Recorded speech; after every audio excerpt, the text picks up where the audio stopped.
Estas férias leve o observador no bolso. Na praia, no campo ou entre viagens, acompanhe toda a atualidade sem limites. Assine com 40€ de desconto e habilite-se a ganhar uma estadia de 2 noites num dos hotéis boutique da Small Portuguese Hotels.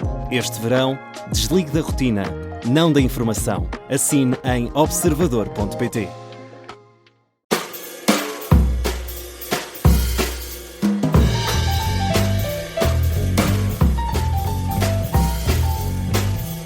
Sofá do Parlamento, na Rádio Observador, sem a presença de Luís Montenegro, a AD realizou jornadas parlamentares ontem e hoje, segunda e terça-feira, com Hugo Soares a garantir que o Governo está a causar ou está a viver um momento de viragem no país e com Nuno Melo a falar numa nuvem cinzenta, escura no horizonte, uma nova crise política que poderá estar para chegar, diz Nuno Melo, o líder do CDS.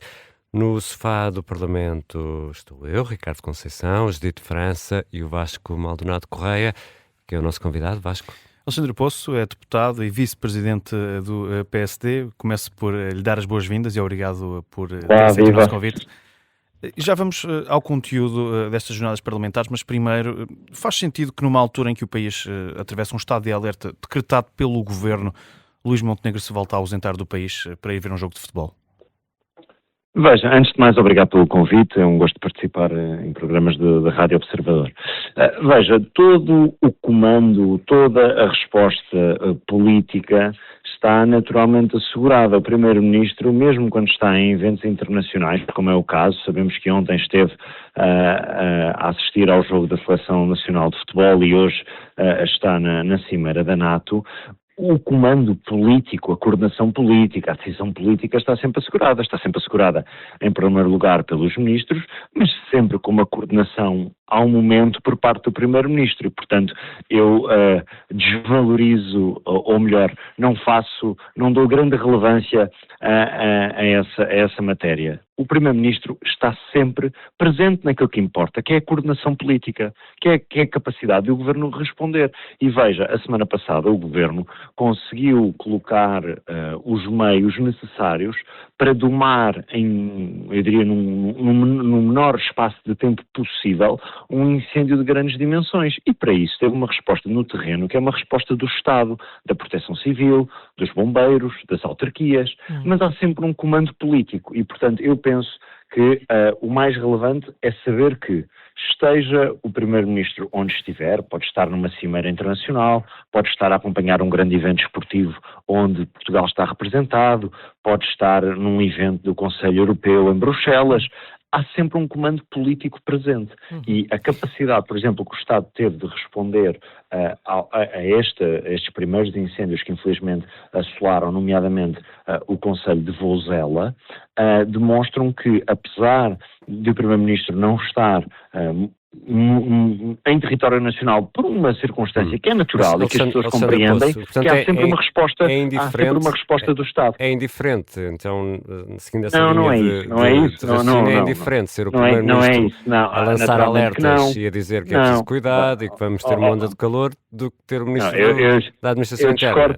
Não, estou a perguntar se é indiferente, seguindo a sua linha de raciocínio. Não é. Isso é uma interpretação, não me vai levar a mal, um bocadinho abusiva das minhas palavras. O meu ponto é, a função de Primeiro-Ministro obriga a que o Primeiro-Ministro esteja, em alguns períodos, fora do território nacional.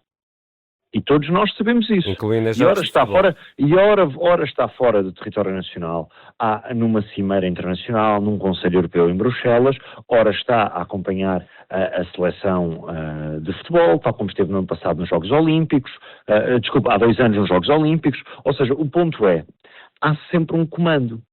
Pode daí inferir que é totalmente indiferente e tanto faz que o Primeiro-Ministro esteja. É claro que a pergunta não tem, eu diria, grande relação com aquilo que eu estava a dizer. O meu ponto não é se é indiferente ou mas não a presença. Há algum momento, há alguma situação em que deixa em que, na sua opinião, estou a perguntar-lhe, não estou a afirmar, estou a perguntar-lhe, o há meu algum ponto em que, não, então tem mesmo que ser o Primeiro-Ministro a estar aqui a dar a cara Veja, no o Primeiro-Ministro... Qual é o grau de gravidade nessa escala que implica a presença do Primeiro-Ministro? O Primeiro-Ministro já teve a oportunidade de, em vários momentos, ao longo do tempo em que é Primeiro-Ministro, em de dar a cara, ou seja, não há que fazer disso um bicho de sete cabeças, ou seja, o Primeiro-Ministro dá a cara, não foge, não se furta às suas responsabilidades, dá a cara. Veja, já houve vários momentos da governação da AD, em momentos críticos, desde que Luís Montenegro é Primeiro-Ministro, e nunca aconteceu o Primeiro-Ministro virar a cara. Às vezes, os senhores jornalistas perguntam, isto não devia ser o Ministro ou a Ministra? Isto devia ser o Primeiro-Ministro? Agora, não dá para pensar, ou sequer imaginar, que o país perde qualquer tipo de coordenação política e de resposta política e de que o Primeiro-Ministro, e eu penso que as pessoas compreendem, as pessoas que estão a assistir a esta nossa agradável conversa compreendem. Algum português imagina que o Primeiro-Ministro, seja porque agora está na NATO, seja porque esteve a assistir ao jogo da seleção de futebol, ou quando está no Conselho Europeu, algum português imagina que o Primeiro-Ministro está desligado da realidade. Ou seja, ficou claro, Alexandre, é totalmente incompreensível. Ficou O Primeiro-Ministro claro, está Alexandre sempre Poço. em coordenação política. Vamos mudar de assunto porque Nuno Melo viu nuvens negras no horizonte. O país está a caminho de eleições? Eu não faço essa interpretação. Aquilo que me parece que o presidente do CDS, a PP, quis fazer foi uma análise política de um conjunto de votações no Parlamento que parecem, às vezes, sugerir que há uma vontade dos partidos da oposição de criar dificuldades ao governo para lá daquelas que são as naturais, para lá daquela que é a natural expressão de uma alternativa ou de fazer a oposição porque não concordam. Agora, na AD queremos eleições? Não. No PSD queremos eleições? Não. Vai o país ter eleições? Não. Está a AD interessada em qualquer tipo de crise política? Não. Queremos que o país passe por isso? Não. Ou seja, o país teve muitas eleições num curto espaço de tempo e aquela que é a nossa visão, apesar de naturalmente existirem às vezes constrangimentos e de existirem dificuldades no caminho, é de que o país deve aproveitar agora este tempo substantivo, este tempo até às próximas eleições, que só ocorrerão daqui por mais 3 anos, para que o governo tenha a possibilidade de governar, para que as políticas possam começar a surtir efeito e, portanto, eu respondo de forma muito concreta e muito clara. Antevemos nós no PSD que haverá alguma eleição no horizonte? Não. Crise política? Não. Agora, não podemos deixar de, às vezes, não podemos deixar de assinalar que, por vezes, acontece um comportamento dos partidos da oposição, talvez por excitação do momento, em que parece que podem querer precipitar o país para um caminho que eu não acho que exista. Tal como não há nenhum português que ache que o Primeiro-Ministro não está permanentemente a governar, também não há nenhum português, na minha opinião, que queira que o país tenha qualquer tipo de crise política ou de eleição. E é nesse foco que nós estamos, e por isso é que ainda hoje o nosso líder parlamentar do PSD teve a oportunidade de reafirmar algo que é muito simples, que é factual, mas que parece que, até pela intensidade do tempo em que vivemos, parece que às vezes é necessário recordar. A AD está no governo e Luís Montenegro é primeiro-ministro há 2 anos, mas nós temos mais tempo pela frente do que o tempo que já passou, ou seja, nós estamos no governo há 2 anos, fruto da escolha dos portugueses que nos deram 2 vitórias eleitorais, mas temos mais tempo pela frente, temos ainda 3 anos, e por isso é que realçamos que estamos no início. Permite-me interrompê-lo porque queria perguntar precisamente por Hugo Soares, que voltou a posicionar a AD ao centro, tem sido de resto essa estratégia da AD entre, e estou a citar, a sufraguidão ideológica do PS e o radicalismo populista do Chega. Esta ideia de pôr a AD ao centro não é exatamente a mesma estratégia que foi seguida por Rui Rio a tentar mostrar um PSD mais ao centro, mais longe desse rótulo do partido de direita?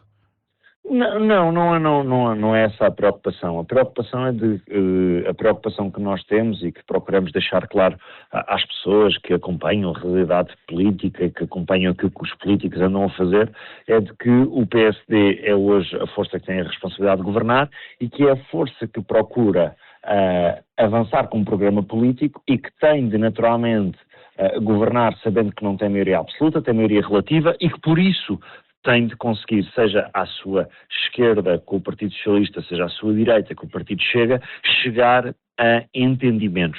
E, portanto, é muito essa visão de moderação, de transformação, de sermos a única força política que consegue, mesmo num cenário em que não há maioria no Parlamento, conversar com quem está à nossa esquerda e com quem está à nossa direita e que nos coloca numa posição, eu diria, de grande responsabilidade, que é a responsabilidade que nós temos de avançar com um programa político, de avançar com políticas e depois procurar que exista no Parlamento responsabilidade por parte dos partidos da oposição para conversar connosco e chegarmos a entendimentos. Isto sem nunca cedermos em convicções. E hoje o líder parlamentar até deu bons exemplos. Nós conseguimos aprovar matéria importante sem ceder nas nossas convicções, mas também por vezes não conseguimos que matérias que consideramos sejam importantes avancem, porque também não cedemos em convicções. Uma coisa é eu conversar convosco e chegar a compromissos convosco sobre determinadas matérias e até alterar um pouco a minha posição para ajustar a vossa visão. Outra coisa diferente é eu vender a minha alma, é eu vender os meus princípios, é eu ceder totalmente. Ora, isso nós não podemos fazer. E é nessa linha que nós estamos. Sobre uma outra matéria importante destes dias que estamos a viver, a questão dos exames nacionais e da forma como o Ministério e o Ministro Fernando Alexandre têm lidado com esta questão. A frase é minha, Fernando Alexandre é uma estrela deste governo. Teme que possa sair fragilizado de todo este processo? Olha, na minha opinião, há algumas coisas que podemos pensar e que naturalmente que gostamos de dizer às pessoas que nos estão a ouvir. Em primeiro lugar, obviamente que lamentamos que esta situação esteja a acontecer. E eu acredito que o Ministro Fernando Alexandre, que é um homem muito capaz, muito inteligente, muito sagaz, competente, tem em todas as declarações que tem feito sobre o tema e o próprio Governo como um todo, expressado a nossa, por um lado, compreensão e solidariedade com a situação que esta dificuldade na correção dos exames nacionais está a gerar. E, portanto, a primeira palavra, naturalmente, é de solidariedade e de compreensão pela situação. Em segundo lugar, de assumir as responsabilidades e de não virar a cara a um problema que entendemos que tem de ser resolvido. Há naturalmente, e ainda hoje a vossa rádio esteve a debruçar-se sobre esse tema, há naturalmente um espaço que eu classificaria como custo de transição ou dores de transição de um governo que quer transformar e quer desmaterializar processos e que quer digitalizar e que, portanto, naturalmente, estas transformações digitais, estas desmaterializações, estas mudanças de processos têm custos e têm dores na transição. E também precisavam de cautelas adicionais, Alexandre Poço. Veja, mas eu não estou a dizer isto como uma desculpa, estou apenas e só a situar a discussão. Lamentamos que esteja a acontecer, estamos totalmente disponíveis para dar todos os esclarecimentos em torno desta matéria, mas numa comissão de inquérito... Não é. O PSD tem e acredito que essa é a postura correta. Nós não precisamos de fazer logo um espalhafato brutal em torno dos assuntos. Essa proposta, permita-me a minha opinião, essa proposta da Comissão de Inquérito é mais de quem quer espetáculo, circo, em torno de um tema importante do que perceber o seguinte: o que é que está a causar esta situação, de que forma é que se resolvem os constrangimentos informáticos, de que forma é que se garante as datas que são necessárias para a correção dos exames, tendo em vista a conclusão do ensino secundário e as candidaturas ao ensino superior dos estudantes, para sossego das famílias e para dar paz às famílias portuguesas. É muito mais importante nós sabermos isto do que o espetáculo e o frenesim dessas propostas de uma comissão de inquérito. Há um problema. E tem posição sobre a proposta da Iniciativa Liberal. A Iniciativa Liberal veio propor que também os prazos de acesso ao ensino superior sejam revistos. Isto não é espalhafato? Nós, aquilo que é o nosso compromisso e o compromisso do Governo é de que o mais rapidamente a situação possa estar resolvida. E, portanto, eu não vou estar aqui a antecipar qualquer tipo de datas. Está a ser feito um esforço brutal por parte do Ministério da Educação para que os exames possam ficar corrigidos a tempo de o processo das candidaturas dos estudantes ao ensino superior acontecer nos prazos referidos e nos prazos que estão previamente estabelecidos. E, portanto, é com esse objetivo que nós temos de trabalhar. E, portanto, do ponto de vista político, o que é que eu acho que é relevante do ponto de vista político? É perceber o que é que está a acontecer. Nós assumimos a nossa responsabilidade, damos o enquadramento às pessoas que isto é uma mudança e é uma transição que naturalmente tem dores e tem custos. Agora, procurar fazer espalhafato, frenesim e circo político em torno disto é uma postura com a qual nós não podemos concordar. Nós não estamos com uma postura de negação dos problemas ou de negar a realidade. Nós estamos com uma postura de reconhecer que há problemas e de trabalhar para resolver a situação a tempo dos exames serem corrigidos e dos alunos conseguirem ter acesso superior. Alexandre Poço, muito obrigado por ter aceitado o nosso convite para se sentar aqui connosco no sofá do Parlamento. Obrigado. Obrigado.